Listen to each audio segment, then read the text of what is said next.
अस्सलाम वालेकुम। उम्मीद करते हैं कि आप सब खैरियत से होंगे।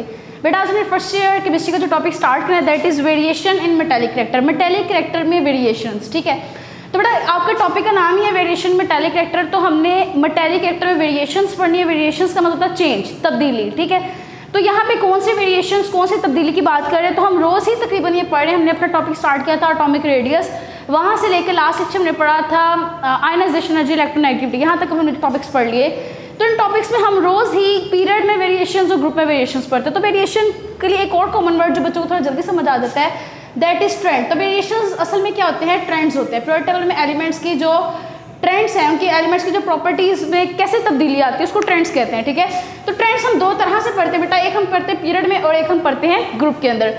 तो इन दो ट्रेंड्स को समझने के लिए पहले हमें ये समझना पड़ेगा कि मेटालिक कैरेक्टर होता क्या है। तो ये हमने इस चैप्टर के स्टार्ट पे भी अपने कुछ लेक्चर्स के अंदर मेटल्स वर्सेस नॉन मेटल का डिफरेंस पढ़ा था।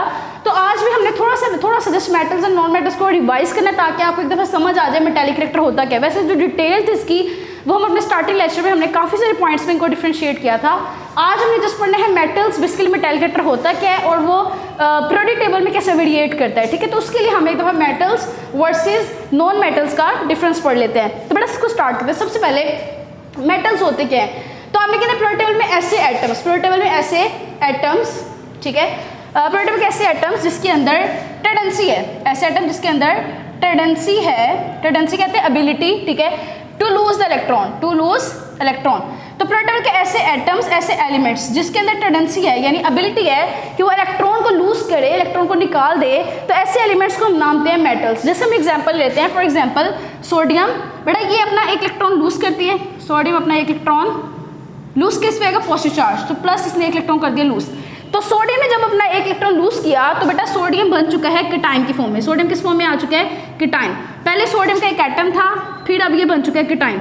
तो मीन्स जब एक एटम इलेक्ट्रॉन को लूज करे और वो कीटाइन फॉर्मेशन करे, इस तरह के एटम्स को यानी इस तरह के एलिमेंट्स को हम नाम देते हैं मेटल्स का।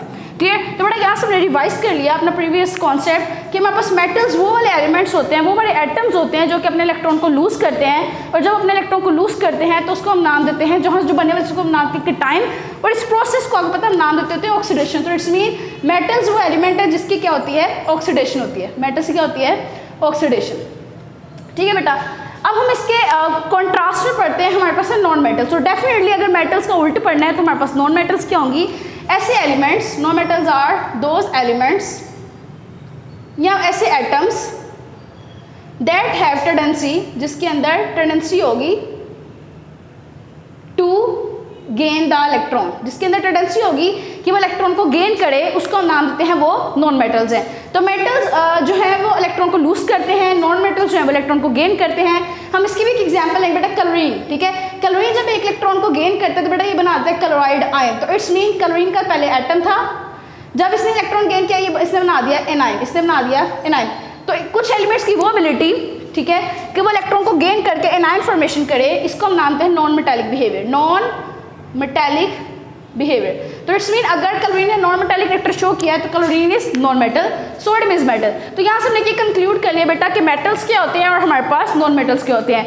अब क्वेश्चन ये अराइज होता है, कंसर्न ये है कि चाहे एलिमेंट मेटल है और चाहे एलिमेंट क्या है, नॉन मेटल है, ये दोनों जो है ये क्यों इलेक्ट्रॉन को लूज या गेन करते हैं। तो बेटा इस दुनिया के अंदर कोई भी एटम है उसके अंदर टेंडेंसी है कि वो इलेक्ट्रॉन को या तो लूज करेगा, या वो इलेक्ट्रॉन को गेन करेगा, या वो इलेक्ट्रॉन को शेयर करेगा। मतलब बॉन्डिंग के लिए ना 3 वेज हैं, by losing electron, bye gaining electron and by sharing electron.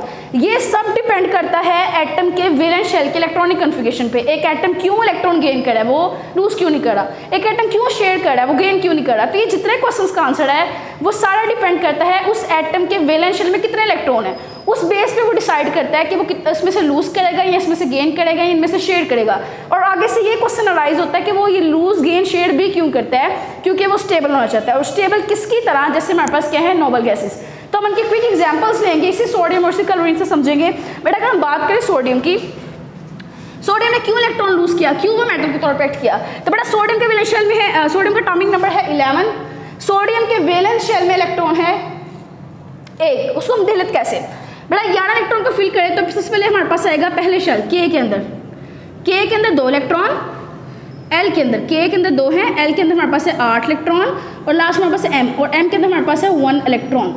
But अब कंसर्न ये है कि हर एलिमेंट जो है वो अपना ऑक्टेट कंप्लीट करना चाहती है, नोबल गैसेस की तरह स्टेबल होना चाहती है, यही कंसर्न यहाँ पे सोडियम के साथ है। तो सोडियम मैं यहाँ मेंशन कर देती हूँ ताकि आप लोग नोट कर लो, tend to become stable like noble gas, ठीक है। तो कौन सी, अच्छा वैसे क्वेश्चन नहीं आता कि कौन सी नोबल गैस जैसे ये बनना चाहिए, नोबल गैस हमारे पास काफ़ी ज़्यादा है। तो जब ये मेटल जो है सोडियम अपने वैलेंस शेल का एक इलेक्ट्रॉन लूज करती है, ये इलेक्ट्रॉन से कर दिया लूज, ठीक है, तो बेटा उसका ये वाला जो शेल है वो क्या हो जाएगा, खत्म हो जाएगा, एम शेल हो गया फिनिश। तो अब एटम जो है वो यहाँ तक रह गया, ठीक है। अब उसकी वैलेंस शेल कौन सा है, एल है, पहले उसका वैलेंस शेल था एम, अब उसका वैलेंस शेल है एल। उस एल के अंदर टोटल इलेक्ट्रॉन कितने बेटा, 8 इलेक्ट्रॉन है इसके पास। तो 8 इलेक्ट्रॉन का मतलब उसने अपना ऑक्टेट क्या कर लिया, कंप्लीट कर लिया। अब कौन सी नोबल गैस है जिसके टोटल इलेक्ट्रॉन 10 होते हैं, यानी 2 ये और 8 ये, हमारे पास बेटा वो नोबल गैस है नियोन। नियोन इसका मतलब ये कि जिसका एटॉमिक नंबर 10 है। सोडियम ने जब जिसका एटॉमिक नंबर 11 था उसने अपना एक इलेक्ट्रॉन लूज किया तो उसके पास में टोटल इलेक्ट्रॉन हो गए 10, जैसे कि नियोन के पास होते हैं। और वैलेंस शेल में पहले में 2 दूसरे में 8। तो सोडियम भी किसकी तरह स्टेबल हो गया, नियोन की तरह। तो हमने ये समझ लिया एक एटम क्यों इलेक्ट्रॉन लूज गेन या शेयर करता है, वो स्टेबल होना चाहता है किसकी तरह, नोबल गैसेस की तरह। सोडियम के वैलेंस शेल में 1 इलेक्ट्रॉन था, उसने वो इलेक्ट्रॉन लूज किया, अपना वो शेल ही खत्म कर दिया। अब उसका जो आखिरी शेल है वो है सेकंड शेल, उसमें 8 इलेक्ट्रॉन, उसका ऑक्टेट कंप्लीट हो गया और वो किस एलिमेंट जैसा बना है, नियोन की तरह। तो बेटा इसी तरह हम समझ लेते हैं एक नॉन मेटल क्यों गेन करती है। तो बेटा जैसे हम क्लोरीन की बात करें, क्लोरीन का एटॉमिक नंबर है 17, इसके पहले शेल में है बेटा 2 इलेक्ट्रॉन, दूसरे में है इसके 8 इलेक्ट्रॉन, तीसरे में इसके 7 इलेक्ट्रॉन, ठीक है। तो टोटल 17 हो गए, के में 2 है, एल में 8 है और एम में इसके 7 इलेक्ट्रॉन है। तो बेटा अब ये अपने 7 इलेक्ट्रॉन तो नहीं लूज करेगा, ये अपने सारे इलेक्ट्रॉन लूज नहीं करेगा इसको 8 करने के लिए। इट्स मीन ये ऐसा सोडियम जैसा बिहेवियर तो शो नहीं करेगा। इसकी कोशिश है क्यों ना ये 7 से 8 करने के लिए ये बाहर से 1 इलेक्ट्रॉन को गेन कर ले। तो बेटा ये 1 इलेक्ट्रॉन को गेन करती है। तो sodium gain chlorine gain 1 electron. तो इसलिए हमने यहाँ पे ऊपर भी मेंशन किया था कि क्लोरीन ने 1 इलेक्ट्रॉन गेन किया तो ये क्या बन गया, क्लोराइड आयन। पहले इसके अंदर 17 इलेक्ट्रॉन थे, अब 18 हो गए, यानी इसके वैल्यूशन में जहाँ 7 थे, जब इसने गेन किया तो बेटा ये बन जाएंगे टोटल 8 इलेक्ट्रॉन। तो ये भी स्टेबल हो गया, इसका भी ऑक्टेट क्या हो गया, कंप्लीट हो गया। तो कौन सी नोबल गैस है जिसकी जैसे इसने अपना ऑक्टेट किया है, बेटा ये है ऑर्गॉन। वैसे आपकी बुक में मेंशन तो नहीं है, जिसमें आपके कॉन्सेप्ट्स क्लियर करने के लिए आपको एग्जांपल दिया है कि सोडियम ने अपना एक, जैसा बुक पे इतना लिखा है कि एलिमेंट लूज या गेन इसलिए करती है क्योंकि वो नोबल गैसेस की तरह स्टेबल होना चाहती है। तो सोडियम ने जब अपना 1 इलेक्ट्रॉन लूज किया वो नियोन की तरह स्टेबल हो गया। जब क्लोरीन ने 1 इलेक्ट्रॉन गेन किया तो बेटा वो ऑर्गॉन की तरह स्टेबल हो, क्योंकि ऑर्गॉन का एटॉमिक नंबर है 18, तो यानी उसमें भी 18 इलेक्ट्रॉन, तो क्लोराइड आयन में भी कितने हो जाते हैं, 18। तो ये हमने समझ लिया आज अच्छे से मेटल्स क्या होती हैं, नॉन मेटल्स क्या होती हैं, मेटल्स लूज क्यों करती हैं, नॉन मेटल गेन क्यों करती हैं। और बेटा अगर किसी के वैलेंस में 3-4 इलेक्ट्रॉन हो, जैसे 4-5 नॉन मेटल्स, तो वो शेयरिंग की तरफ जाती है। खैर वो हमारा भी टॉपिक नहीं है, तो हमने अभी मेटल्स एंड नॉन मेटल्स के बेसिक डिफरेंस को समझ लिया है। बस इसी बात को हमने अप्लाई करना है in the form of trends, in the form of variation. तो बड़ा स्टार्ट करते हैं। पीरियोडिक टेबल में अगर हम पीरियड की बात करें, यानी अगर हम बात करें पीरियड की, तो एलिमेंट मूव करती हैं लेफ्ट से राइट साइड पे।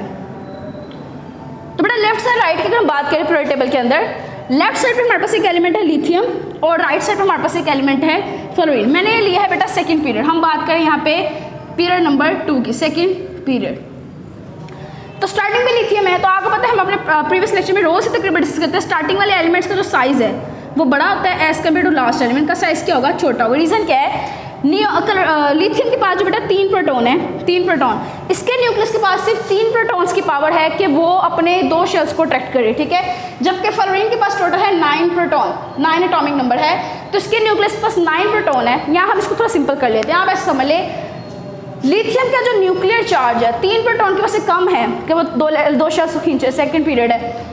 जबकि फ्लोरीन के पास 9 एटॉमिक नंबर, 9 प्रोटॉन, इसका न्यूक्लियर चार्ज के ज़्यादा। तो हम ये भी कह सकते हैं पीरियड में लेफ्ट से राइट जो है वो न्यूक्लियर चार्ज का ज़्यादा होता है, एटम का साइज कम।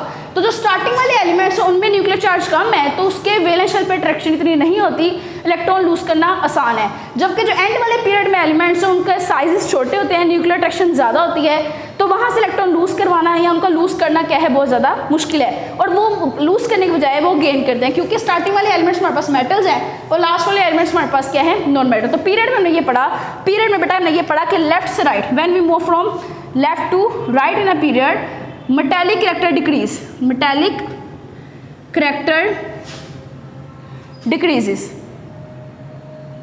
तो उसका रीजन आपको समझ आ गया, स्टार्टिंग वाली एलिमेंट है उसका न्यूक्लियर चार्ज क्या है, कम है, जितना हम राइट साइड पे जाएंगे साइज छोटा, न्यूक्लियर चार्ज ज़्यादा, क्योंकि एटॉमिक नंबर बड़ा है, ठीक है। उनका न्यूक्लियर चार्ज ज़्यादा तो वो इलेक्ट्रॉन को लूज नहीं करेंगे बल्कि वो क्या करेंगे, गेन करेंगे। तो लेफ्ट साइड पे मेटल्स, राइट साइड पे नॉन मेटल्स। तो दैट्स वाई हम कहेंगे मेटालिक कैरेक्टर जो है वो across the period metallic character कम होता है, या आप ऐसे भी इसको कह सकते हो नॉन मेटालिक कैरेक्टर ज़्यादा होता है। लेफ्ट से राइट मेटालिक कैरेक्टर कम हो रहा है, नॉन मेटालिक कैरेक्टर ज़्यादा हो रहा है। शुरू पे मेटल्स, लास्ट पे नॉन मेटल्स। और रीज़न क्या है, लेफ्ट से राइट साइज छोटा हो रहा है, न्यूक्लियर चार्ज ज़्यादा हो रहा है। बेटा हमारे पास last concept that is about group. तो ग्रुप की बात करें तो ग्रुप के अंदर हम बात करते हैं top to bottom, top to bottom. Top to bottom बात करें तो स्टार्टिंग में जो एलिमेंट्स होते हैं उनका साइज क्या होता है, छोटा होता है। जैसे लिथियम है ना, उसके अंदर सिर्फ 2 ही शेल हैं तो उसका साइज छोटा होगा। लिथियम के नीचे हम देखें सोडियम, तो उसके अंदर 3 शेल होंगे, ठीक है, इसका साइज थोड़ा बड़ा होगा। पोटेशियम को देखें तो उसके अंदर 4 शेल होंगे, क्योंकि पीरियड नंबर 4 का एलिमेंट है, तो उसका साइज क्या होगा और बड़ा होगा। अब देखिए जितना साइज छोटा है उसमें से इलेक्ट्रॉन निकालना क्या है, मुश्किल है। जितना साइज बड़ा है, शील्डिंग का फैक्टर उसमें से इलेक्ट्रॉन निकालना क्या है, आसान है। तो हम कहते हैं top to bottom removal of electron, removal of electron become easy. तो इट्स मीन अगर रिमूवल ऑफ इलेक्ट्रॉन ईजी हो रहा है तो मेटालिक कैरेक्टर क्या हो रहा है, बढ़ता जा रहा है। इसको हम जस्ट क्विकली वाइंड अप करते हैं, समराइज करते हैं। पीरियड के अंदर, बेटा पीरियड के अंदर लेफ्ट से राइट मेटालिक कैरेक्टर डिक्रीज, जबकि ग्रुप के अंदर top to bottom metallic character increase. अच्छा अगर उसको थोड़ा उल्टा करें, मैंने कहा पीरियड में लेफ्ट से राइट मेटालिक कैरेक्टर कम होता है, शुरू पे मेटल्स लास्ट में नॉन मेटल्स, कम हो रहा है। अगर मैं वही पीरियड में बात करूँ राइट से लेफ्ट तो हम कहेंगे मेटालिक कैरेक्टर इंक्रीज। उल्टा कर दिया ना मैंने, स्टार्टिंग में मेटल्स थी लास्ट में नॉन मेटल्स, तो मेटालिक कैरेक्टर कम। मैंने कहा हम लेफ्ट से राइट, जब राइट से लेफ्ट पढ़े उल्टा पढ़े, नॉन मेटल्स से मेटल्स की तरफ आए तो मेटालिक कैरेक्टर बढ़ेगा ना। इसी तरह ऊपर से नीचे मेटालिक कैरेक्टर क्या होता है, इंक्रीज होता है, क्योंकि ऊपर छोटा साइज नीचे बड़ा साइज, इलेक्ट्रॉन निकालना आसान, तो मेटालिक कैरेक्टर इंक्रीज। लेकिन अगर मैं नीचे से ऊपर पढ़ूँ तो मेटालिक कैरेक्टर डिक्रीज, क्योंकि वो नीचे ज़्यादा है ऊपर कम है, ठीक है।